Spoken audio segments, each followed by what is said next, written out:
active filɛjama bɛɛ lajɛlen foli no nin wagati in na ani elbɛsi caman bɛ ɲɔgɔn bolo an ka jɛmukan kɛnɛ kan n'o tɔgɔ ko kunnafoni cɛma kɔnɔna la bi débat min b'an bolo o kɔni tɛ dɔwɛrɛ kan o de ye k'a fɔ rentrée parlementaire kɔni kɛra mois d'avril kɔnɔna la yala k'a fɔ ko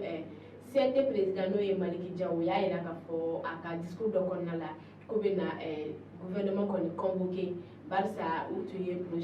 plan d'action dɔ kɔni présenté o kɔnɔna la ani elbɛsi caman bɛ ɲɔgɔn bolo a bɛna na walawala tuguni ka an masala o kɔ kan elbɛsi caman i na tuma ni sɔgɔma filɛbaga bɛɛ lajɛlen filɛ fo o kɔnɔna la elbɛsi caman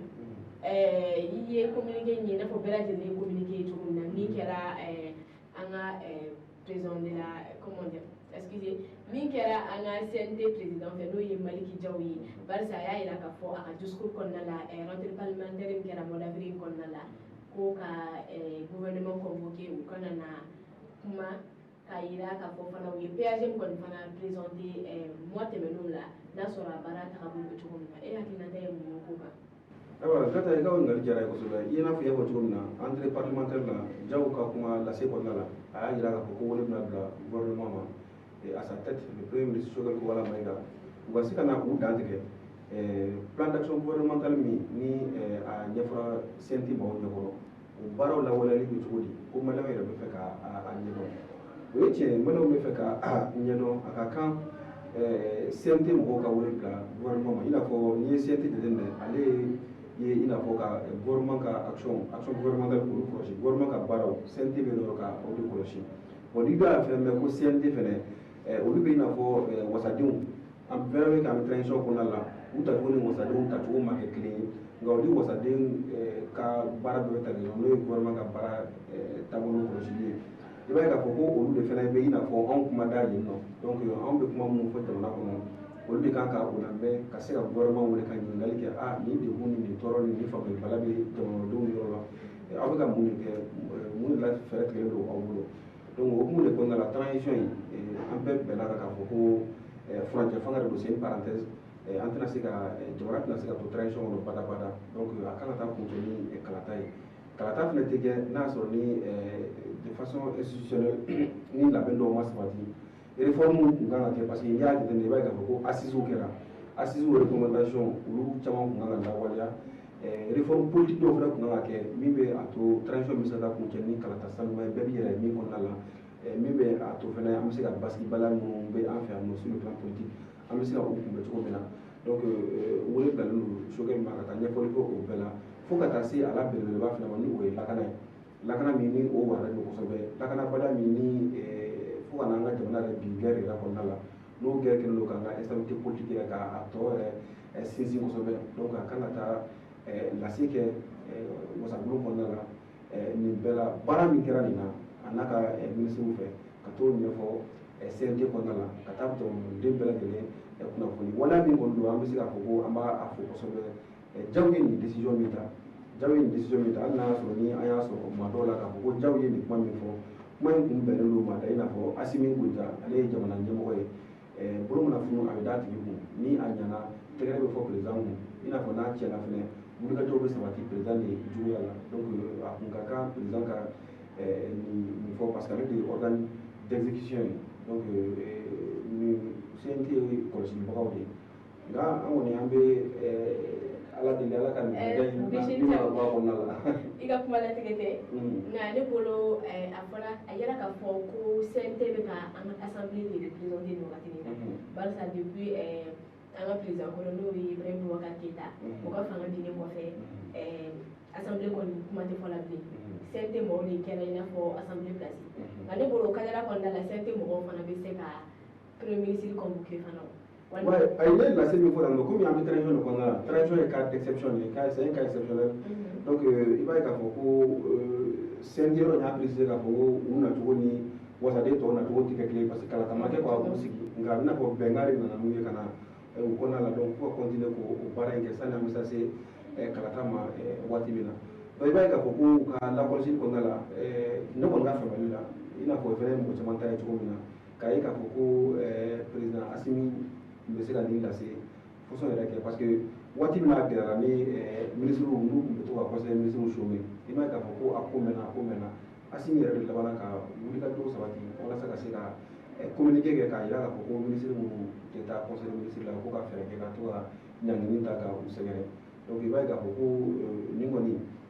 hali ni Assimi m'a kɛ n'a bɔra Jaw fana yɔrɔ la an bɛ se ka a jigiya k'a fɔ ko malidenw bɛɛ bɛna kɛ lamɛnni la nin kalo tile 21 Choguel Kogala Mayiga n'a ka gouvernement u ye baara min kɛ walasa transition in bɛ se ka ban hɛrɛ ni baden na an na taa an kulomajɔ k'a lamɛn. O kɔnɔna la RBC Thiam président Diaw ale ye yɔrɔ dɔ fana souligné o de ye k'a fɔ ko tiɲɛ don PAG présenté la kuma minnu fana PAG kɔnɔna la a yɛrɛ k'a fɔ depuis le 21 avril kɔni ma se maliyɛn bɛɛ lajɛlen kɔni ɲɛ b'a la population bɛɛ ɲɛ b'a la k'a fɔ point dɔw bɛ yen nɔ olu ma accompli hali bi ko a yɛrɛ k'a fɔ fana également ani CEDEAO mɔgɔw bɛ négociation na o négociation fana man kan ka to cogo si la o PAG présenté la ko o fana man kan ka waleya a waleya cogo la a président Diaw kɔni fana y'o fana souligné a ka convocation kɔnɔna la e hakilina tɛ min la barisa an bɛ se k'a fɔ fana CEDEAO mɔgɔw ka pression fana tun bɛ maliyɛn bɛɛ lajɛlen kan o fana tun ye priorité dɔ ye jamana kɔni kɔnɔna la a président Diaw y'a yira k'a fɔ ko o fana tun man ka bali premier ministre fana tun kan ka se ka a ka PAG kɔni fana accompli n'o ye refondation kumaw n'a ɲɔgɔnna caman ye. I b'a ye k'a fɔ ko gata o yɔrɔ la gouvernement kɔnɔna la ministre ka ca kɔnɔna la wa bɛɛ n'a jɔyɔrɔ dɔw bɛ yen nɔ min ka baara bɛnnen don lakana ma dɔw bɛ yen nɔ min ka baara bɛnnen don kɛnɛya ma sɛnɛ ta bɛ yen bagan mara ta bɛ yen kuranko ta bɛ yen nɔ ka taa fara denmisɛnninw ka baarako yɛrɛ kan ka taa fara musow ani denw olu bɛɛ bɛ gouvernement kɔnɔna la fo ka taa se yɛrɛ min yɛrɛ ka baara bɛnnen don refondation yɛrɛ ma n'o yɛrɛ fana ye transition ka baara kolo giriman belebeleba ye kosɛbɛ donc CEDEAO ka volet ninnu ye volet diplomatique de ye donc il y a déjà ministère dɔ bɛ yen min ye ministère des affaires étrangères géré par le grand Abdoulaye Diop an b'a fo yan kosɛbɛ parce que c'est un diplomate chevronné depuis 1999 ninnu kɔnɔna la ni a bɛ nin domaine kɔnɔna la a b'a dɔn kosɛbɛ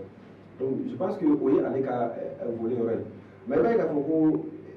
Diaw mana nin kuma fɔ i b'a ye k'a fɔ ko a bɛ lakɔlɔsi fana k'a fɔ ko an ka tiɲɛ fana fɔ gouvernement kɔnɔna la maa dɔw taara ka ministre so dɔ confié o la mais bɛɛ taara ka taa i da don CEDEAO ko ni Faransi ko ni embargo ko ninnu na k'a sɔrɔ tiɲɛ la a t'u ɲɛ sira la o ka baara tɛ parce que ni e ye ministre ye k'e ka baara bɛnnen don par exemple kɛnɛyako ma e bɛ taa ka taa mun ɲini k'a fɔ k'e bɛ taa ka taa kuma santé ko la n m'a fɔ ko ministre santé a kɔrɔ misali don i m'a ye mais i b'a ye k'a fɔ ko ministre caman bɛ yen nɔ tiɲɛ yɛrɛ la bɔlɔngɔnna kɛra sababu ye k'u layɛlɛn ministre la nka u ma jɛ bɔlɔngɔnna kɔ parce que u caman ma sɔn baara ma u y'u jigi da bɔlɔngɔnna de kan halisa ka tɔgɔ ɲini ka se ka mandiya ɲini cogo de bɛ se ka t'u nɔ la alors que RBC Thiam i ka kuma latigɛ tɛ maa caman bɛ ka nin bɔlɔngɔnnɔko kuma in fɔ ne kɔni tɛ ka se k'a faamuya cogo di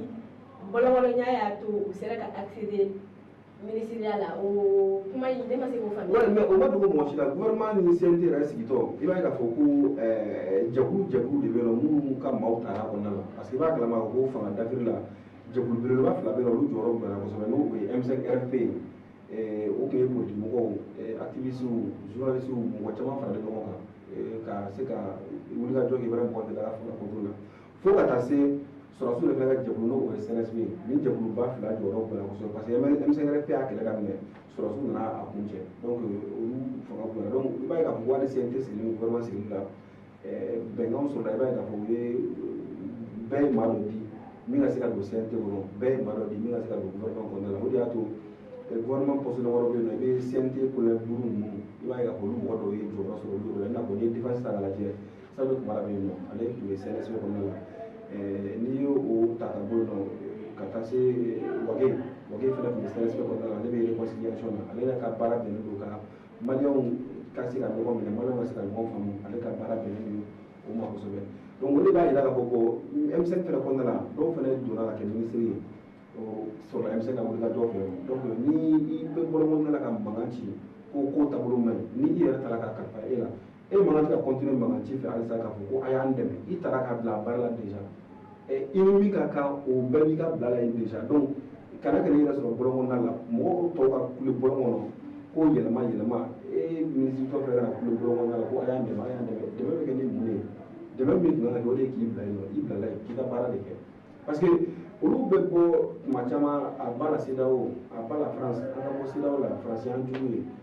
olu bɛnnen tɛ olu da parce que ni i ma ɲa k'a b'a fɔ ko an k'an kɔ don France la k'an ka bɔ CEDEAO la gata k'a fɔ mɔgɔw ɲɛna déjà Mali tɛ se ka bɔ CEDEAO yɛrɛ la Mali tɛ se ka bɔ ni Mali bɔra CEDEAO la Mali tɛna se ka kɛ jamana lafiyalen tuguni i ma ye bon n'i ko ko France y'an ka problème ye France ka taga o bɛ bɛn nka France gɛnni bɛ remplacer ni baara de ye France tɛ gɛn k'i bɛ tila ka to kuma kɔnɔna la kuma mugu kɔnɔna la n'i bɛ France gɛn dɔrɔn i bɛ baara de kɛ bon i bɛ k'a fɔ ko France gɛnni waleyaw bɛ ka sigi sen kan waati min na o bɛɛ la kuma mugu de bɛ ka caya kosɛbɛ a ko la donc o de b'a to an bɛ don min na i ko bi CEDEAO ko kuma in man kan tɛ ka kɛ cogoya si ye blocage ye an ka jamana transition la baara la d'autant plus que ministère dɔ bɛ yen min dédiélen don CEDEAO jamana Mali ni jamana yɛrɛ kuncɛ kumaw fɔli ma o ka baara don donc ministre tɔw fana k'u focaliser u ka baaraw kan pour que transition bɛ se ka ɲɛ cogo min na a bɛ se ka ban hɛrɛ ani baden na